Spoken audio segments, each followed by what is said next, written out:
Okay, so hello, my name is Mara Shore from Shore Solutions, and we are live here at GAC here in Miami. We love being back. We've been here since the conference's inception, and I am here today with Jay Shore. Jay is not only my business partner, the founding partner of Shore Solutions, but Jay is my dad. So we are going to talk for a few minutes today about incentivizing your team members, aka employees or independent contractors, but we're going to talk about incentivizing your team members in the era of quiet quitting.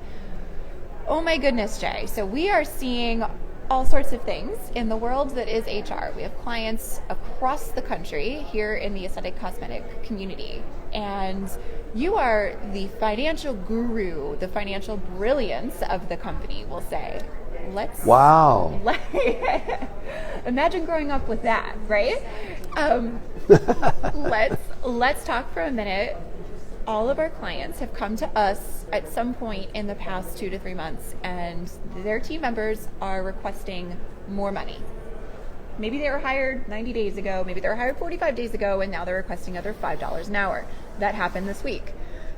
How do we, first of all, when does we'll say an employee for the sake of this conversation, when does an employee eligible for a raise? What makes the employer think that it's time to give them a raise?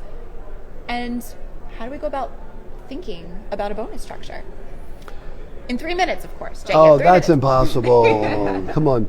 What's very interesting about it is I always believe in incentivizing employees for production. That's number one. Making it tied to a KPI, making it tied to some type of a metric that it's just not time in grade. And a KPI, Jay, for anyone that doesn't know. Oh, Key Performance Index. He's awesome. We love him. He's everything. She doesn't know that it's live, by the way. Yes. Hi. Follow Barbarina Surgical Arts. And sure, he's the best. Anytime you need any practice, I mean, you guys are awesome. You guys Thank are. you. I'll pay you later. Thanks. Yeah, please do. Someone's got to pay me, right? So the interesting thing about incentivification is, by the way, that was a photo bomb.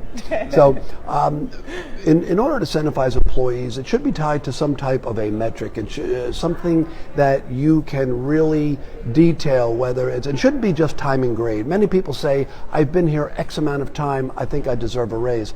However, the actual practice that these employees work for may not be profitable even though a year later, or may not be as profitable a year later. And by incentivizing employees either on a production or an increase in hourly rate or salary may not be within the wheelhouse of profitability, because then the net profit of the practice can go down.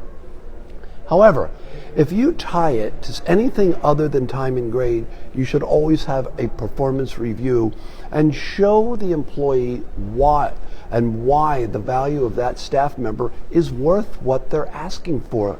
Look, we're in the age of inflation, we're in the age of recession. I don't want to get political about this at all, and everybody needs more money, including me. However, if the practice isn't making more money, how can the practice actually afford more money? So if it's on production, I'd rather pay for eat what you grow and not eat what you kill. And as a vegetarian, I appreciate that. Eating what you grow lasts forever. Eating what you kill dies on the vine. So it's important. We all want more money. We all want to incentivize our employees, but we have to tie it to some form of production and indexes. So Jay, that means that, when you incentivize, that means a commission structure, right? Where I can give them a totally legal percentage of what it is that they're performing. Depends right? on who. Well, yes and no. Now you're really going to pick my legal mind. The answer is yes and no to that. I prefer to give people incentivizations on bonus structures versus commission. If you're going to tie it to commission, it should either be commission by procedure and not as a percentage to the total revenue, or an aggregate by month, by quarter, per annum. The reason for that is you don't want to tie it to a specific dollar value, because we have to Be careful about fee splitting and incentivification for bonuses and referrals, unless it's a physician, because in certain states it is not legal to do that. In Texas, it might be. So we have to be very careful that we abide by state and Commonwealth regulatory concern. And, one last thing is I think that we've talked, and Jay has talked extensively about the financial incentives and all sorts of financial incentives. I think it's always important to know what it is that your team members value. So is it that they value additional compensation and that's what they're looking for? Are they looking for additional paid time off? I will say that that is a huge request, more so now than it was pre-2020, and you need to strongly look at what that looks like and have a policy around that as well. It could be that they feel that, quite honestly, their work environment is toxic, and if you think that you have a toxic team member and you don't think that the rest of your team members notice it and the rest of them know it, you're kidding yourself. They absolutely do. So there are so many added things that go beyond just the actual additional dollar into a paycheck. But with all of that, there are so many different things that we need to pay attention to, especially in today's day and age when, quite honestly, HR is more of an issue than it ever was before. In closing, just to share, our team, we believe in incentivification that is monetary to us as company owners, but not necessarily monetary to the employee. It is a benefit. We might give money as a stipend for a gym membership. We may give money as a stipend for healthy meals, something that's tied into having them as a healthier and a better and more relaxed employee. I'm trying to get Mar to pay for a couple rounds of golf a week as part of my employment benefit. I haven't been able to convince her, even though it is my daughter. But the more we'll talk, Jay, we'll talk. We need to look at a budget. You did just get me the P&L, so. The more we, are good to our staff, we have not had any turnover in 5 years.